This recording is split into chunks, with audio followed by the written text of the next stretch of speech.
Здравейте! Днес решихме да приготвим най-лесните козуначени кифлички и на вниманието на всичките са само с едно яйце и с един жълтък за намазване. Отнемат 3-4 минутки, за да се замеси тестото и можем да се справим много бързо с тях. Така, започваме с шупването на маята. Тук съм си приготвила 250 мл прясно мляко, което е леко затоплено, така че да може да си задържим малкото пръстче. Използваме половин купче мая, което ще натрушим в млякото и ще прибавим една чайна лъжичка от предвидените 90 грама захар и ще поръсим с една чайна лъжичка брашно. Разбъркваме и оставяме маята да шупне.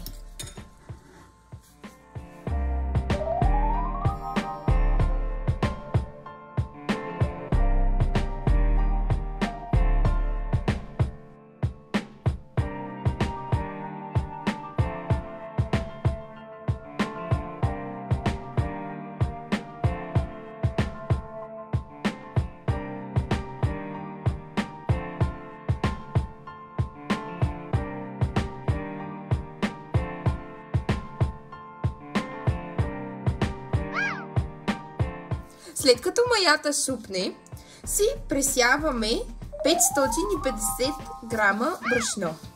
Ако сте гледали предишния ми клип за козунаци, ще разберете малката тайна, която разкриваме за захарта.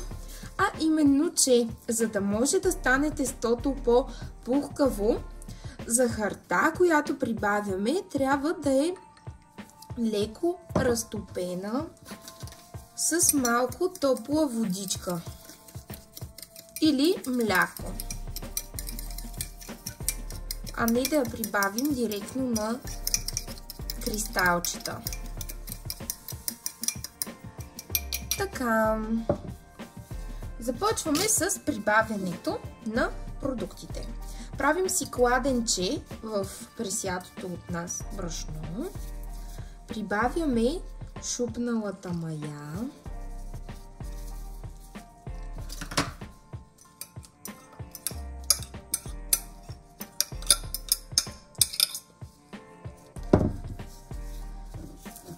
Захарта, която е 90 грама.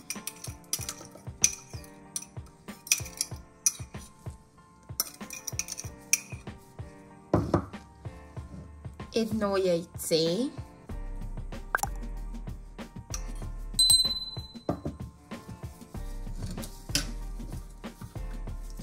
Ванилова захар.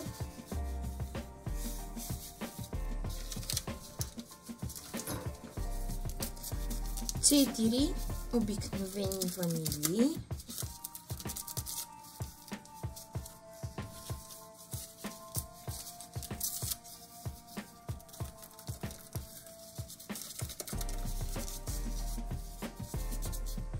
Кората на един лимон.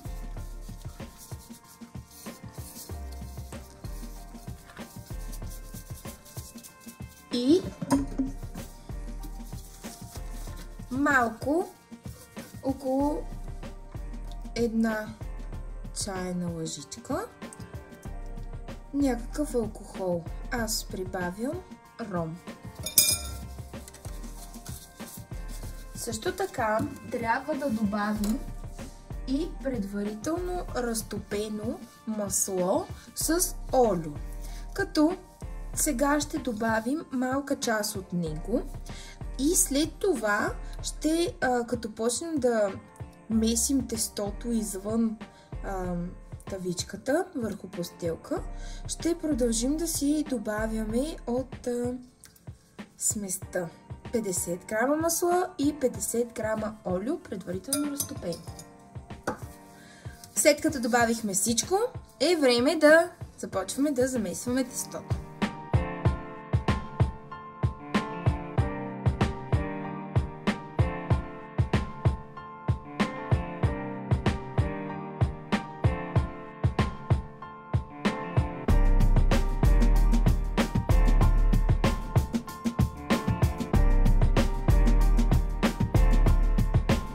Ето го и готовото тесто за нашите козуначени кифли.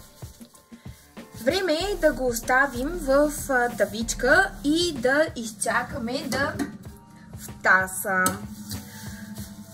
Ако изгледате клипа ми за тайните на перфектния козунак, ще видите, че и там също давам като съвет.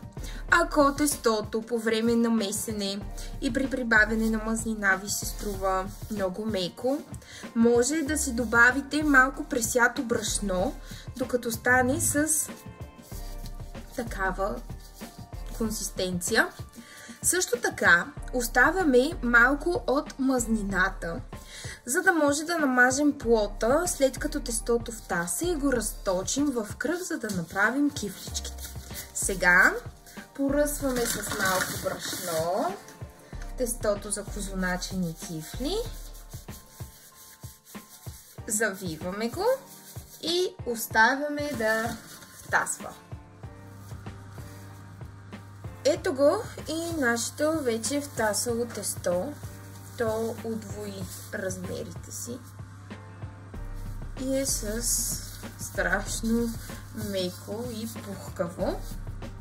Сега ще намажем плота с мазнината, която ни остана, за да може като разточваме кифличките да не залепва тестото ни по плота. Ще втасват само веднъж. Така, взимаме тестото, слагаме го и мислено го разделяме по средата, като отново ще късаме тестото и няма да използваме нож, за да може да ни останат пухкави кифличките. Разделяме го на 4 равни части. Оставяме тези 3 части в тавата, в която е втасло, и си оставяме тази една топчица с помощта на точилка, която ще намажем леко с мазнината. Започваме да разточваме тестото в кръгче. И с ръце.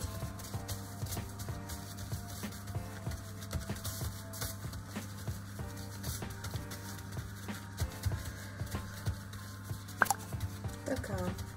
Ето го нашето кръгче. И сега ще изрежем от центъра 3 ъгълниче.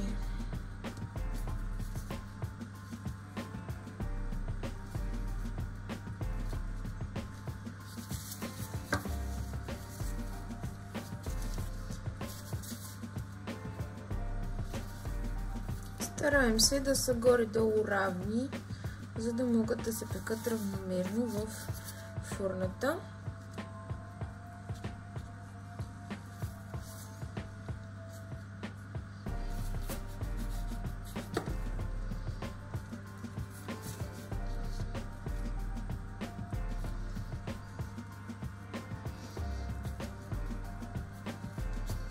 Това ни се получи малко по-голямо, но нищо. За плънката на кифличките аз реших да използвам лукум, стафеди, които предварително бяха накиснати в ром, орехова плънка с какао, шоколад и започваме с лукумените кифлички. Разтягаме си триъгълника. Подреждаме лукумче.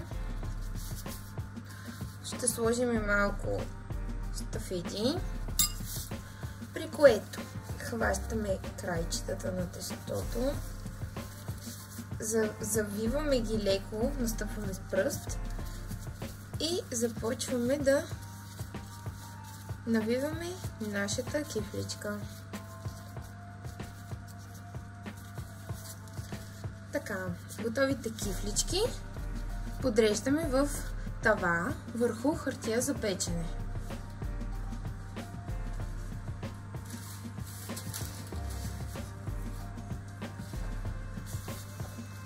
И продължаваме. Като аз реших 4-те топчета, на които разделих тестото, да са с 4 различни плънки.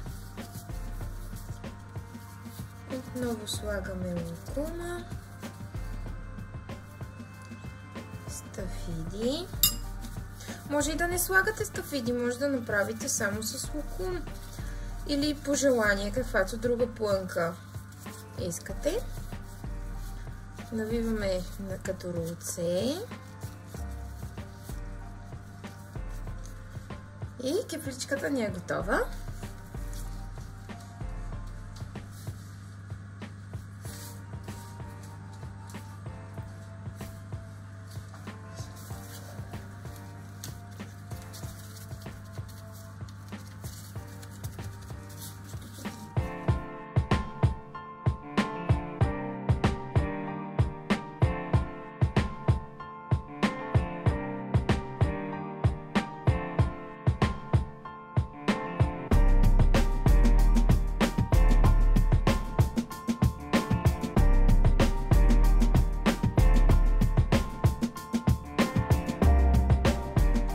Така, от двете топчета, които получихме от тестото, вече наредихме готовите кефлички в тавата върху хартия за печене. Поискаме фурната да загрее на около 180 градуса и кифличките ще намажем с жълтък, разбит с малко вода. Намазваме кифличките и след това ще ги поръсим с канелена захар. Аз реших да обединя плънките. Направих кифлички с лукум и стафиди и кифлички с тези парченца шоколад, които видяхте, и плънка с орехи, какао и малко мляко, която показвам в клипа ми за козунак, защото на всички много им хареса комбинацията в шоколадовия козунак и реших да пробвам да я приложа и в кифличките. Намазваме хубаво с жълтъка.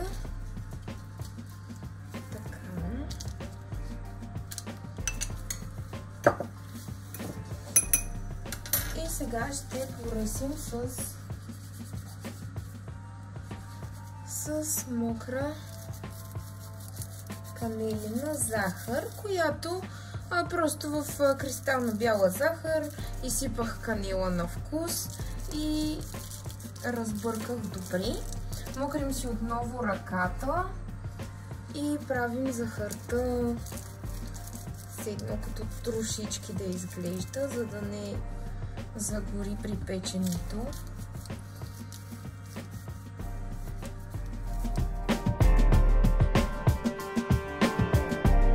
Ако не харесвате канела, може просто да използвате нормална кристална бяла захар, като пак мокрите си леко ръката и поръсвате отгоре върху намазаните с жълтък кефлички. След като сме ги поръсили, печем в предварително загрята фурна на 180 градуса.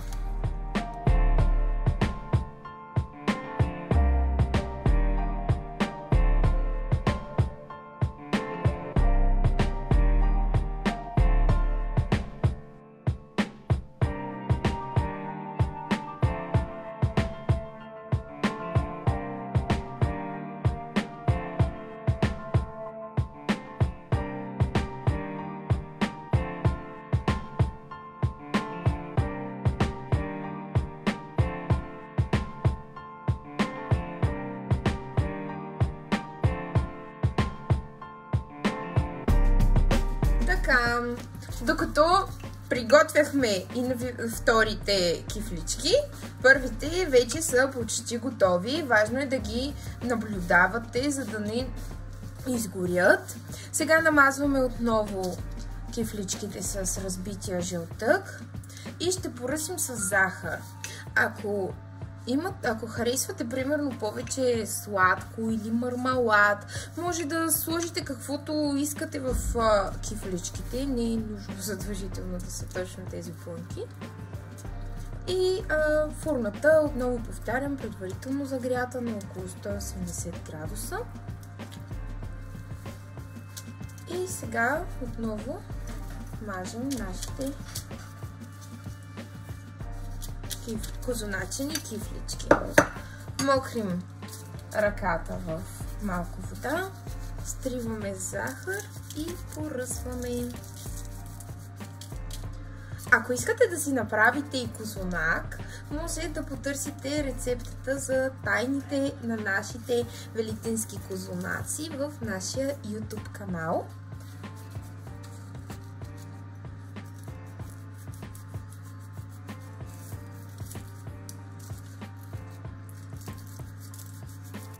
След като ги поръся с захарта, ще сложа да се изпекат и накрая ще ви покажа финалния резултат. Миришат уникално!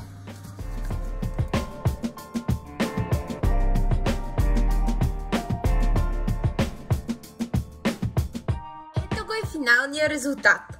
Това беше нашата рецепта за вкусни козуначени кифлички само с едно яйце. Уникален резултат.